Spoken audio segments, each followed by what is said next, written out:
মূর্তি আর ভাস্কর্য বুঝেন আপনি? পৃথিবীতে মূর্তি পূজা আগে আসে নাই, পৃথিবীতে আগে ভাস্কর্য নির্মাণ হয়েছে। ভাস্কর্য পূজারীরাই একটা পর্যায়ে মূর্তি পূজারী হয়েছে। ইসলাম যেটাকে মূর্তি বলেছে, অমুসলিম হিন্দুরা সেটাকে প্রতিমা বলেছে, আর নাস্তিক মুরতাদরা কৌশলে সেটাকে ভাস্কর্য বানিয়েছে। মূর্তি আর ভাস্কর্যের ডেফিনেশন আমাদেরকে শেখাতে হবে না। তোমরা যারা বাংলা ভাষার কথা বেশি বেশি বলো, চেতনার কথা বেশি বলো, যাও বাংলা একাডেমির অভিধান খুলে দেখো গিয়ে, যাও। আমি নিজেও কাল রাতে বাংলা একাডেমির অভিধান খুলে দেখেছি। বাংলা একাডেমির অভিধান খুলে দেখো, যাও। মূর্তি আর ভাস্কর্যের আবিধানিক অর্থ জেনে আসো।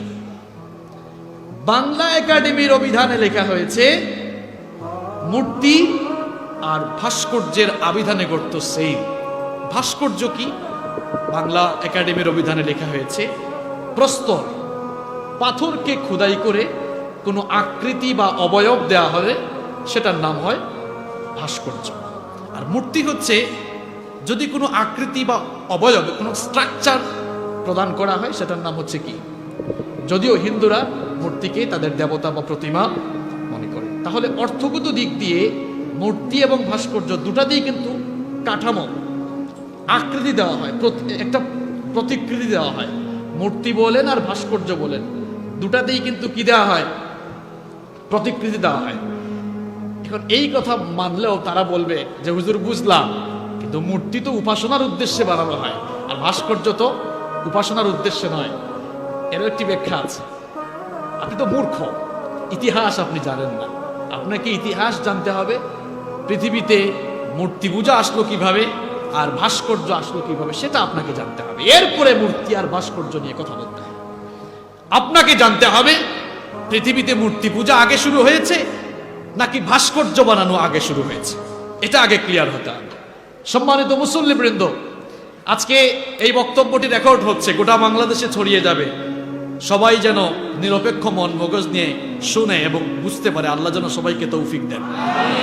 ভালো করে বুঝেন, পৃথিবীতে মূর্তি পূজা শুরু হয়েছে পরে, ভাস্কর্য বানানো হয়েছে আগে। ভাস্কর্য থেকেই মূর্তি পূজার প্রচলন শুরু হয়েছে। আমি বানানো কোনো কথা বলি না। তাফসির ইবনে কাসির খুলে দেখেন আপনি। তাফসির ইবনে কাসির যদি আপনি খুলেন, কোরআনে কারীমের ৭১ নম্বর সূরা, সূরাতুন নূহ এর ২৩ নম্বর আয়াতের ব্যাখ্যা ভালো করে তাফসিরের কিতাবগুলো থেকে বাংলা সব দেখে নেবেন। কথা বাস্তব নাকি অবাস্তব সব আপনি বাড়িতে গিয়ে মিলাবেন। এই পৃথিবীতে সর্বপ্রথম ভাস্কর্য বানানো হয়েছিল ৫ জন ব্যক্তির। কয়জন ব্যক্তির? কথা কন না কেন সবাই? কি সমস্যা? সমস্যা কি? কথা বলতে হবে। মুখস্থ করে ছাড়বো আজকে একেবারে। মগজ যেন কেউ আর ধুলাই দিতে না পারে। মুরগি চোরা যেন আপনার মগজ আর ধুলাই দিতে। পৃথিবীতে সর্বপ্রথম ভাস্কর্য বানানো হয়েছে কয়জন ব্যক্তির? ৫ জন ব্যক্তির। কিভাবে দেখেন, সেই ৫ জন ব্যক্তির নাম হচ্ছে ওয়াদ, সুয়া, ইয়াগুস, ইয়াউক এবং নাসর। এই ৫ জন ব্যক্তির নামে পৃথিবীতে সর্বপ্রথম ভাস্কর্য বানানো হয়েছে। কিভাবে বানানো হলো?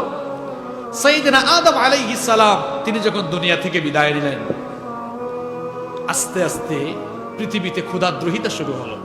আর ধরনটা কেমন?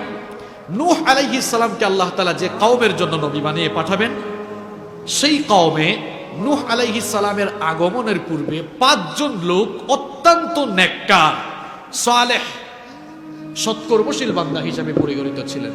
তাদের নাম ছিল ওয়াদ, সুয়া, ইয়াগুস, ইয়াউক এবং নাসর। এই ৫ জন লোক নূহ আলাইহিস সালাম দুনিয়াতে আসার আগে নূহ আলাইহিস সালামের কওমে, তার জাতির মধ্যে সবচাইতে নেককার মানুষ হিসাবে তারা প্রসিদ্ধ ছিলেন। মুহাম্মদ ইবনু কায়েস রাহিমাহুল্লাহ বলেছেন, নূহ আলাইহিস সালামের আগমনের পূর্বে এই লোকেরা যখন গোটা জাতির মধ্যে শ্রেষ্ঠ ইবাদতকারী বান্দা হিসেবে পরিচিতি এবং প্রসিদ্ধি লাভ করলেন, তখন আস্তে আস্তে তাদের অনুসারী বাড়তে লাগলো।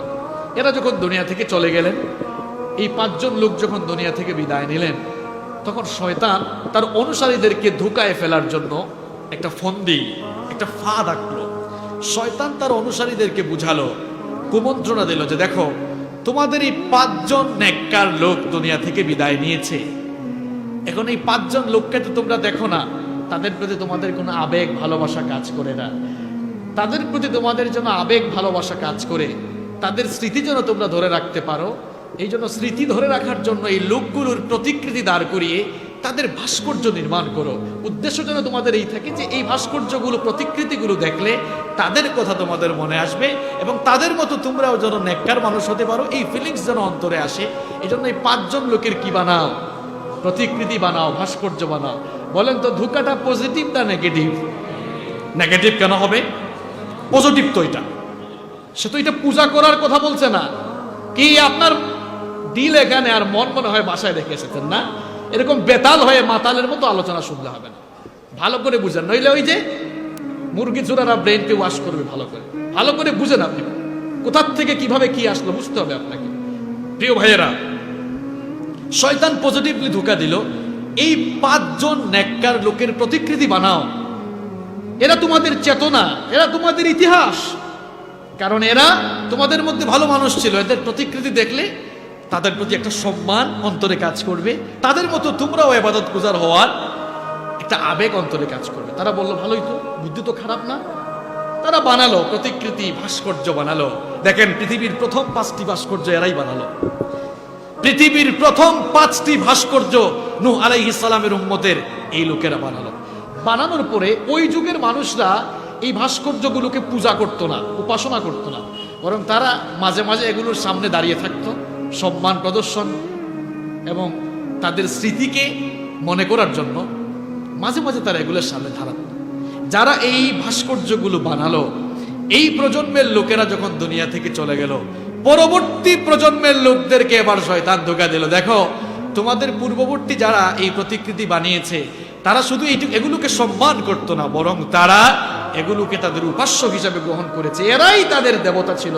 সুতরাং এই ভাস্কর্য যেগুলো দেখছো, এই মূর্তিগুলোই তোমাদের দেবতা, তোমরা এগুলোর পূজা শুরু করো। নাউযু বিল্লাহি মিন যালিক।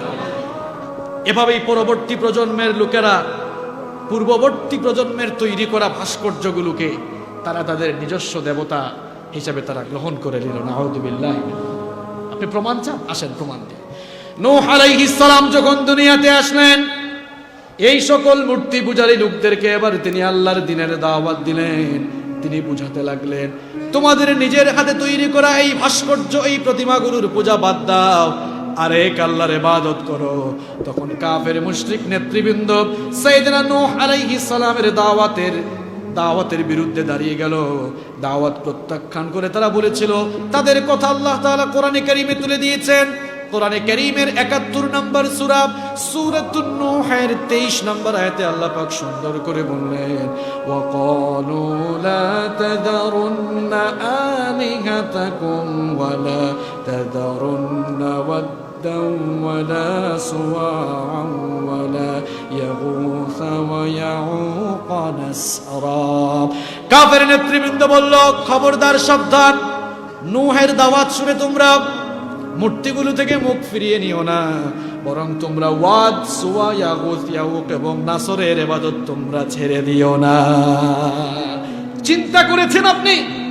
5 জন নেককার মানুষ পরবর্তীতে 5টি ভাস্কর্যে পরিণত হলেন। এর পরবর্তী প্রজন্মের কাছে 5টি ভাস্কর্যই 5টি মূর্তি হিসাবে চলে আসলো। নাউযু বিল্লাহি মিন যালিক। আপনি বাংলাদেশের মানুষকে মূর্তি আর ভাস্কর্য বোঝান না? মূর্তি আর ভাস্কর্য বুঝান আপনি? পৃথিবীতে মূর্তি পূজা আগে আসে নাই, পৃথিবীতে আগে ভাস্কর্য নির্মাণ হয়েছে। ভাস্কর্য পূজারীরাই একটা পর্যায়ে মূর্তি পূজারী হয়েছে।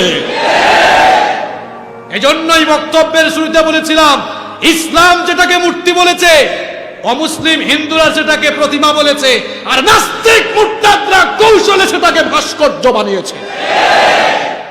সোজা কথা, মূর্তি কিংবা ভাস্কর্যের সাথে ইসলামের কোনো সম্পর্ক